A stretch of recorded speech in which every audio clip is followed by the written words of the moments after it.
Quando o nome Auschwitz é pronunciado, ele raramente vem acompanhado de contexto. Ele surge como um símbolo absoluto, quase abstrato, associado ao horror em seu estado mais puro. Para muitos, Auschwitz é apenas uma palavra pesada, repetida em livros, documentários e discursos. Mas antes de se tornar um símbolo, Auschwitz foi um lugar real. Um lugar construído por mãos humanas, administrado por burocratas, guardado por soldados comuns e atravessado diariamente por homens, mulheres e crianças que não sabiam que estavam caminhando para o fim. Auschwitz não começou como um campo de extermínio. Ele não nasceu pronto para matar em escala industrial. Sua história é ainda mais perturbadora justamente por isso, porque ele evoluiu, cresceu, se adaptou. Foi sendo moldado pouco a pouco até se tornar o maior centro de assassinato sistemático da história moderna. Localizado no sul da Polônia ocupada, próximo à cidade de Oswiecim, Auschwitz foi inicialmente concebido, em 1940, como um campo de prisioneiros políticos. O regime nazista precisava de um local para encarcerar opositores, membros da resistência e aqueles considerados indesejáveis pelo Estado. Nada, naquele momento, indicava explicitamente que aquele complexo se tornaria o epicentro do genocídio europeu. Mas a lógica do nazismo nunca foi estática. À medida que a guerra avançava e as políticas raciais do Terceiro Reich se radicalizavam, Auschwitz passou a ocupar um papel central em algo muito maior. Não era apenas um campo. Era um nó logístico, um ponto de convergência entre ideologia, tecnologia, burocracia e morte. Trens começaram a chegar. Eles vinham de toda a Europa ocupada. França, Holanda, Hungria, Grécia, Itália, Alemanha.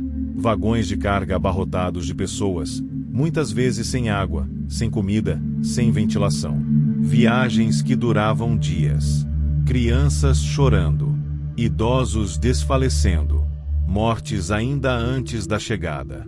Para muitos, Auschwitz já começava dentro do trem. Ao desembarcar, não havia explicações claras. Não havia julgamentos formais. Não havia acusações individuais. Apenas ordens gritadas em alemão, filas improvisadas e uma seleção rápida, feita em segundos. Um gesto de mão decidia tudo. Direita ou esquerda. Trabalho ou morte. Vida temporária ou fim imediato. A maioria não sabia o que aquela escolha significava. Auschwitz era composto por múltiplos campos. Auschwitz I, o campo original, Auschwitz II Birkenau, o principal centro de extermínio, e Auschwitz III Monowitz, ligado à exploração de trabalho escravo para a indústria alemã. Juntos, eles formavam um sistema integrado, projetado não apenas para matar, mas para extrair o máximo possível dos corpos antes de destruí-los. O assassinato em Auschwitz não era caótico. Ele era organizado, cronometrado, registrado. Havia formulários, relatórios, turnos de trabalho e metas implícitas. O genocídio foi transformado em rotina administrativa. Câmaras de gás foram construídas para matar milhares de pessoas por dia. Crematórios funcionavam sem parar, incapazes de acompanhar o volume de corpos. Quando não davam conta, fossas eram abertas e cadáveres eram queimados ao ar livre. O céu, constantemente coberto de fumaça, denunciava o que acontecia ali muito antes que o mundo estivesse disposto a ouvir. E, ainda assim, Auschwitz não era apenas um lugar de morte imediata. Para aqueles selecionados para o trabalho forçado, a vida era uma sucessão de fome, violência, doenças e exaustão extrema. Rações mínimas. Espancamentos arbitrários. Castigos coletivos. Pessoas reduzidas a números, tatuados no braço, privadas até do próprio nome. Sobreviver por semanas já era uma exceção. Sobreviver por meses, um acaso. Sobreviver por anos, algo quase impossível. Crianças estavam lá. Bebês chegaram nos trens.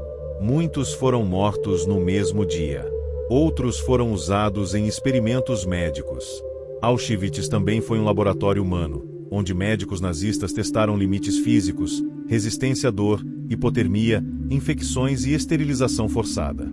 Tudo em nome de uma pseudociência racista. O mais perturbador é que Auschwitz funcionou à vista de todos. Moradores locais viam os trens chegando. Sentiam o cheiro da fumaça. Sabiam que algo terrível estava acontecendo. Empresas alemãs lucraram com trabalho escravo. Engenheiros projetaram fornos mais eficientes. Funcionários civis preencheram papéis. Auschwitz não foi obra de monstros isolados, mas de um sistema inteiro que normalizou o assassinato em massa. Entre 1940 e 1945, mais de 1 milhão de pessoas foram assassinadas em Auschwitz. A esmagadora maioria era judia. Mas também havia prisioneiros de guerra soviéticos, ciganos, poloneses, homossexuais e outros grupos perseguidos pelo regime nazista. Cada número representa uma história interrompida, uma vida arrancada antes do tempo. Hoje, Auschwitz permanece como ruína, memorial e aviso. Não apenas sobre o que aconteceu, mas sobre o que pode acontecer quando o ódio se torna política de Estado, quando a burocracia substitui a empatia e quando a morte passa a ser tratada como solução administrativa. Para entender Auschwitz, é preciso ir além do símbolo. É preciso olhar para o processo, para as decisões, para as pessoas envolvidas, para o silêncio do mundo enquanto tudo acontecia. Auschwitz não funcionava como um único espaço homogêneo, mas como um sistema complexo, dividido e interligado, planejado para atender a diferentes funções do projeto nazista. Com o passar do tempo, esse sistema foi sendo refinado, ampliado e brutalmente aperfeiçoado. O primeiro campo, Auschwitz I, servia como centro administrativo. Ali estavam os escritórios da SS, as celas de punição, os primeiros experimentos com gás Zyklon B e o local onde prisioneiros políticos eram interrogados, torturados e executados. Foi nesse campo que se testou, pela primeira vez, a viabilidade do assassinato em massa por gás. Quando os resultados se mostraram eficientes, o método foi expandido. O verdadeiro coração do extermínio, no entanto, era Auschwitz II-Birkenau. Birkenau foi construído especificamente para matar em escala industrial. Suas dimensões eram imensas. Barracões de madeira, cercas eletrificadas, torres de vigilância e, sobretudo, as rampas ferroviárias que levavam os trens diretamente para dentro do campo. Ali, a logística da morte atingiu seu ponto máximo. Os transportes chegavam quase diariamente. Em períodos de deportação intensa, como em 1944 com judeus húngaros, chegavam vários trens por dia. Cada trem carregava milhares de pessoas. Ao descerem dos vagões, os prisioneiros eram imediatamente submetidos à chamada seleção. Essa seleção era rápida, fria e definitiva. Oficiais da SS, muitas vezes médicos, observavam rapidamente cada pessoa. Homens jovens e aparentemente fortes eram separados para o trabalho forçado. Mulheres, idosos, doentes, crianças e mães com bebês eram enviados diretamente para as câmaras de gás. Tudo isso acontecia em poucos segundos, sem explicação. Muitos acreditavam que estavam sendo levados para tomar banho ou passar por exames médicos. A mentira fazia parte do processo. As câmaras de gás eram disfarçadas como instalações sanitárias. Havia placas, ganchos para roupas, falsas duchas. As vítimas eram instruídas a se despir, dobrar as roupas e memorizar o local onde as deixaram, como se fossem recuperá-las depois. Esse engano evitava pânico e resistência, tornando o assassinato mais eficiente. Uma vez fechadas as portas, o Zyklon B era lançado por aberturas no teto. Em poucos minutos, milhares de pessoas morriam asfixiadas. Crianças, idosos, famílias inteiras. O silêncio só retornava quando não havia mais movimentos. Em seguida, entravam os Sonderkommandos. Os Sonderkommandos eram grupos de prisioneiros, em sua maioria judeus, forçados a trabalhar nas câmaras de gás e crematórios. Eles retiravam os corpos, cortavam cabelos, arrancavam dentes de ouro e transportavam os cadáveres para os fornos. Viviam isolados do restante do campo, pois a SS sabia que eram testemunhas diretas do genocídio. Periodicamente, esses grupos eram executados e substituídos, para eliminar provas. Nenhuma função em Auschwitz estava isenta de brutalidade. Para os que não eram mortos imediatamente, a vida no campo era uma luta constante contra a fome, o frio, as doenças e a violência arbitrária. As rações diárias eram insuficientes até para sobreviver, muito menos para realizar trabalho pesado. Sopa rala, um pedaço de pão duro, às vezes um pouco de margarina. Isso precisava sustentar jornadas de trabalho de 12, 14 horas. Os prisioneiros trabalhavam em construções, fábricas, minas e especialmente em Auschwitz III Monowitz, na indústria química da IG Farben. A exploração do trabalho escravo era parte essencial do sistema. Corpos eram usados até o limite. Quando alguém adoecia ou enfraquecia demais, era enviado de volta para Birkenau, onde geralmente era morto. Auschwitz também foi um espaço de terror psicológico. Castigos coletivos eram comuns. Se um prisioneiro fugisse, outros eram executados em seu lugar. Espancamentos aconteciam por qualquer motivo: olhar errado, andar devagar, tropeçar. Guardas e capos exerciam poder absoluto sobre a vida e a morte. A desumanização era total. Nomes desapareciam. Restavam números tatuados na pele. Crianças não estavam protegidas. Muitas foram assassinadas assim que chegaram. Outras foram usadas em experimentos médicos, principalmente gêmeos, sob a supervisão de médicos como Joseph Mengele. Injeções, cirurgias sem anestesia, infecções propositalmente induzidas. A ciência foi corrompida para servir à ideologia racial.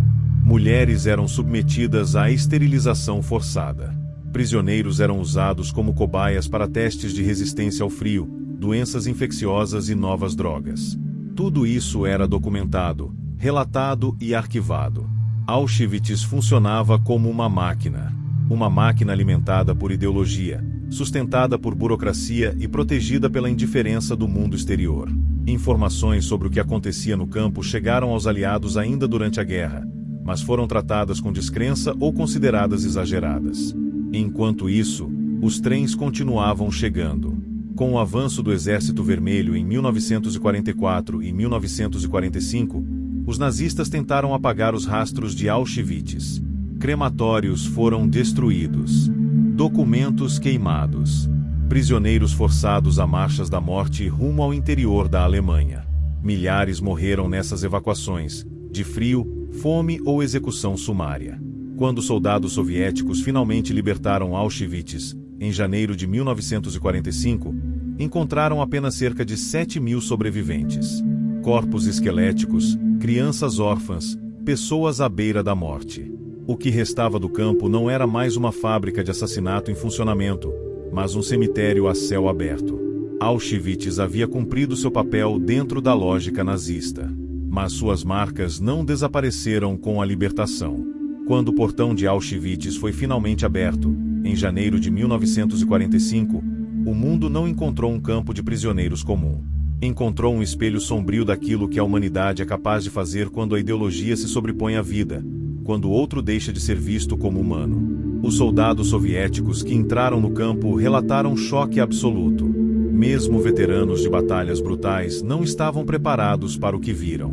Crianças sozinhas, adultos com peso de uma criança, pessoas que mal conseguiam ficar em pé.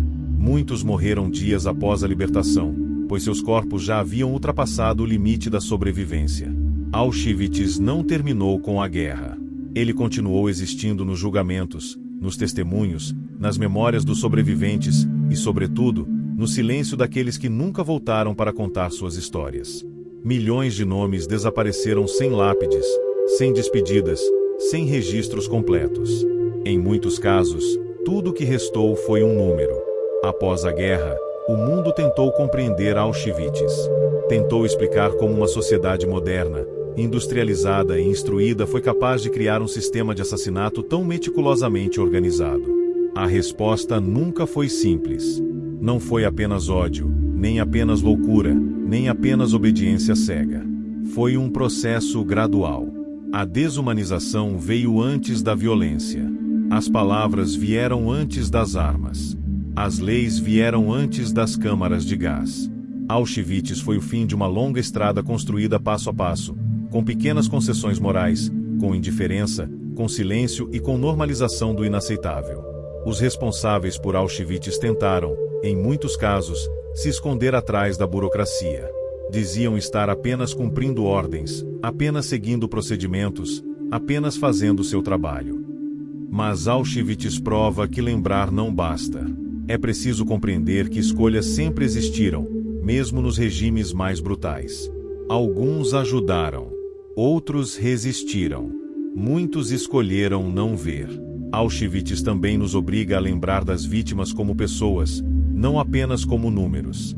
Cada homem, mulher e criança que passou por aqueles portões tinha uma história, uma família, sonhos, medos e uma vida que foi interrompida de forma violenta e injustificável. Lembrar Auschwitz não é um exercício de culpa coletiva, mas de responsabilidade histórica. Ele existe para nos alertar sobre o perigo do extremismo, da desinformação varns da desumanização do outro. Existe para mostrar que o mal não surge de repente, mas cresce quando não é confrontado. Cresce quando o sofrimento alheio se torna aceitável. Cresce quando o silêncio vence a empatia. Hoje, Auschwitz permanece de pé não como um símbolo de derrota, mas como um aviso permanente. Um aviso de que a civilização é frágil, de que direitos humanos não são garantidos para sempre, de que a barbárie pode retornar se a memória desaparecer. Enquanto Auschwitz for lembrado, ainda haverá uma chance de que sua história não se repita. Mas o esquecimento é o maior aliado do horror. E por isso, contar essa história não é apenas olhar para o passado. É um compromisso com o futuro.